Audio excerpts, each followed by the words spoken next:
This is Vinlandastrophia. Hold on a second, I don't have that. Okay, Vinlandastrophia, okay. And Now, is this a Favosite right over there? yeah, it's a Favosite coral. Right. Welcome to that. There's clams, there's Bryozoans, cephalopod pieces. And it's and you're giving me permission to get your voice, Mr. Phelps? Oh, of course, that's Okay, fine. lovely. Now, what nice is this? Cyclonema snail from north of Frankfurt. Cool. Red algae. See, I would say that was a coprolite or something. And this is a Bryozoan colony Oh, cool. from south of Bardstown.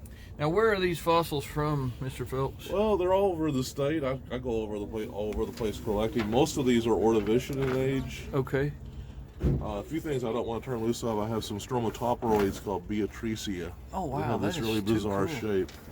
Yes. And What this about, is a Stromatoporoid sponge. what about this little... That's a Bryozoan colony. Okay. That's a Hebertella brachiopod.